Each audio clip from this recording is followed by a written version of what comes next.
कहानी की शुरुआत में हम डोंगसू को देखते हैं, जो कि आज कई सालों बाद अपनी अडॉप्टेड मॉम से मिलने उनके पास जा रहा था। दरअसल डोंगसू पिछले 10 सालों से जेल में था, लेकिन अब वो पूरी तरह बदल चुका है। उसने अपना हेयर स्टाइल भी चेंज कर लिया। वो चेक शर्ट पहनता है और इसके अलावा वो अपने साथ एक डायरी रखता है, जिसमें उसने लिखा हुआ है कि ना तो वो कभी शराब पिएगा, ना ही कभी फाइट करेगा और ना ही कभी रोएगा। इसके बाद वो खाना खाता है और फिर तुरंत अपनी डायरी में से खाना खाने वाले काम को काट देता है। इसके बाद वो अपनी अडॉप्टेड मॉम के रेस्टोरेंट में पहुंचता है, जहां पर उसे उसकी स्टेप सिस्टर किम मिलती है। किम डोंगसू को पसंद नहीं करती थी, इसलिए वो उसे वहां से जाने को कहती है, लेकिन डोंगसू के पास जाने के लिए कोई जगह नहीं थी। इसके साथ ही उसकी मॉम भी घर पर नहीं थी, इसलिए वो नहाने के लिए एक पब्लिक बाथरूम में चला जाता है।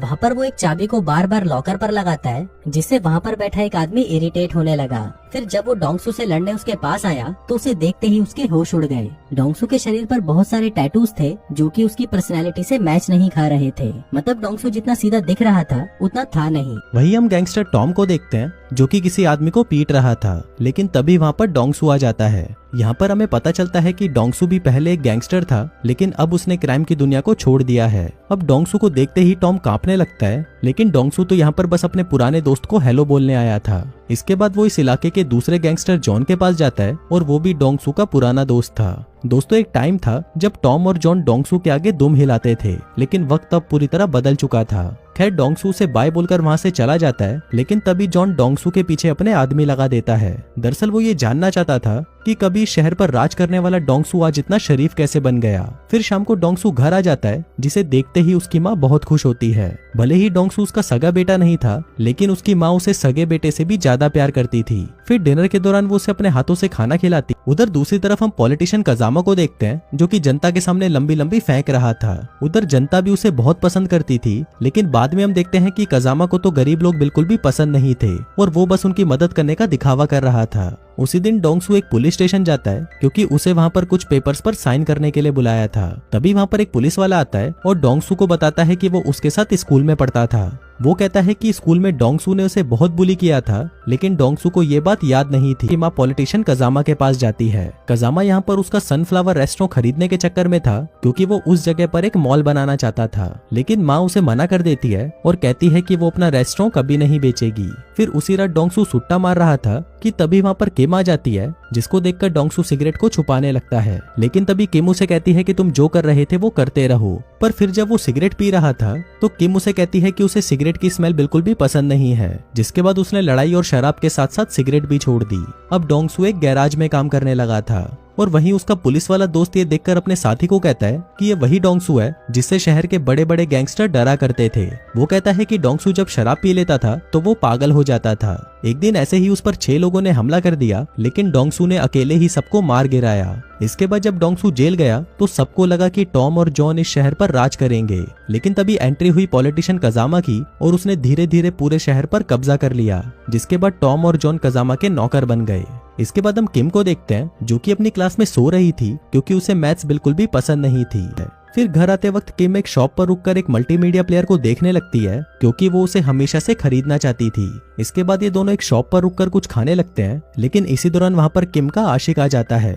अब किम को किसी और के साथ देखकर उसका आशिक डोंगसू को कुत्ते की तरह पीटने लगता है। यहाँ पर डोंगसू खुद को बचाने की कोशिश तो करता है, लेकिन वो उस पर हाथ नहीं उठाता। अब मार खाते खाते जब डोंगसू की शर्ट फट जाती है तो सभी लोग डोंगसू को मारना बंद कर देते हैं, जिसके बाद वो अपने टैटूज को छुपाता है और किम को लेकर वहाँ से चला जाता है। उधर कजामा टॉम को सनफ्लावर रेस्टोरेंट को बंद करवाने का काम दे देता है, जिसके बाद टॉम तुरंत अपने आदमियों को लेकर उस रेस्टोरेंट में पहुंच जाता है। डोंगसू वहां पर शांति से खाना खा रहा था, लेकिन तभी वो आकर वहां पर तोड़फोड़ करने लगते हैं।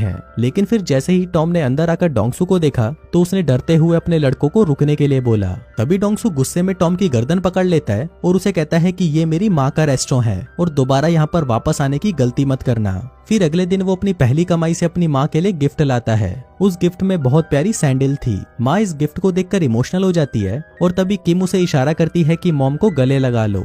अब डोंगसू की हिम्मत तो नहीं थी, लेकिन फिर भी वो अपनी माँ को गले लगा लेता है। डोंगसू अपनी बहन के लिए भी गिफ्ट लेकर आया था, और ये वही मल्टीमीडिया प्लेयर था जिसे वो दुकान पर देख रही थी, लेकिन किम उसे लेने से मना कर देती है, तो डोंगसू उसे लेकर नीचे चला जाता है।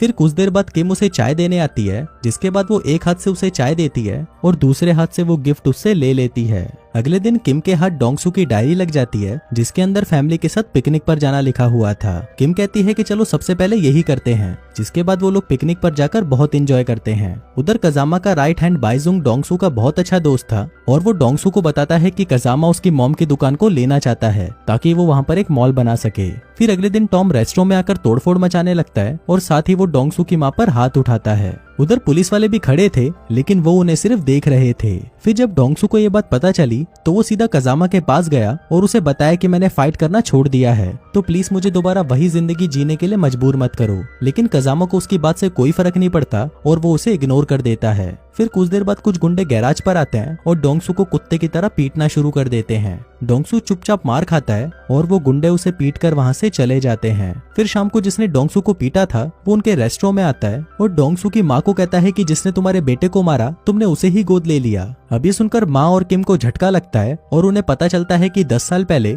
डोंगसू ने उसके बेटे चॉय को मारा था और इसी जुर्म में उसे 10 साल की सजा हुई थी। फिर रात को किम छत पर आती है जहाँ पर डोंगसू उसे कहता है कि वो यहाँ से जा रहा है, लेकिन किम उसे यहाँ से जाने से मना कर देती है और कहती है कि उसका असली भाई पैसों के लिए उसे और उसकी माँ को मारा करता था, इसलिए उसका इस दुनिया से जाना ही सही था। किम कहती है कि वो उसका भाई बनकर यहीं पर रहे। फिर अगले दिन किम का आशिक किम को ईंट से मारकर कोमा में पहुंचा देता है और ये काम उसने कजामा के कहने पर किया था। अब क्योंकि बात फैमिली पर आ गई थी इसलिए डोंगसू और उसकी माँ अपने रेस्टोरेंट को बेचने का फैसला कर लेते हैं। इसके बाद डोंगसू कजामा से मिलने जाता है और उसे कहता है कि हम दुकान छोड़ने के लिए तैयार हैं। फिर डोंगसू अपनी बहन से मिलने जाता है जहाँ पर वो उससे वादा करता है कि वो अपनी जान देकर भी उसे और मॉम को प्रोटेक्ट करेगा। इसी बीच हम उसकी मॉम को देखते हैं जो कि घर पर अकेली बैठी अपने बेटे चॉय की फोटो से बातें कर रही थी, लेकिन तभी वहाँ पर जॉन आ जाता है और वो डोंगसू की माँ को जान से मार देता है, जिसके बाद वो जमीन के कागजों पर उसका अंगूठा भी लगवा लेता है। फिर जब डोंगसू घर पर आता है तो वो अपनी माँ को मरा हुआ देखकर पूरी तरह टूट जाता है। साथ ही साथ उनकी दुकान भी अब टूट चुकी थी। लेकिन तभी डोंगसू को माँ की सैंडल के पास रखी हुई एक बाली दिखी जो कि बिल्कुल वैसी थी जैसी जॉन पहनता था। अब ये देखकर डोंगसू बहुत ज्यादा शराब पीता है और बहुत रोता है। इसके बाद वो ऑर्कल क्लब पहुंच जाता है जहाँ पर कजामा के साथ साथ सारे गैंगस्टर्स भी मौजूद थे। डोंगसू कहता है कि मैंने खुद से वादा किया था कि मैं कभी भी फाइट नहीं करूंगा, लेकिन तुम लोगों ने मुझे मजबूर कर दिया है। इसी बीच जॉन कहता है कि तुम्हारी माँ के बारे में सुनकर बहुत दुख हुआ। तभी डोंगसू उसकी बाली उसकी तरफ फेंकते हुए कहता है कि मैं ध्यान रखूंगा कि तुम्हारा दुख कम ना हो जाए। जिसके बाद वो पूछता है कि तुम में से किम पर किसने हमला किया। तभी वहाँ पर उसका आशिक आता है और कहता है कि मैंने किया, तेरे को जो उखाड़ना है उखाड़ ले। तभी डोंगसू अपने दोस्त बायसुंग को बाहर जाने को कहता है अगर वो मरना नहीं चाहता तो। अब ये सुनकर बायसुंग तुरंत बाहर जाने लगता है और जाते जाते वो डोंगसू को उसकी जान बख्शने के लिए थैंक यू बोलता है। इसके बाद डोंगसू किम के आशिक के पास आता है और 1 सेकंड में उसका हाथ तोड़ देता है। उसने क्लब के गेट पर पेट्रोल छिड़क रखा था जिस पर आग लगने के बाद बाहर जाने का रास्ता भी बंद हो चुका था। फिर डोंगसू एक एक करके सभी को मारना शुरू कर देता है। उसका अपना एक यूनिक फाइटिंग स्टाइल था जिसके आगे कोई भी टिक नहीं पा रहा था। सबसे पहले वो टॉम के पास आता है और उसकी गर्दन को तब तक दबाता है जब तक वो मर नहीं जाता। इसके बाद वो जॉन के पीछे पड़ जाता है और उसे भी मार मार कर मार डालता है।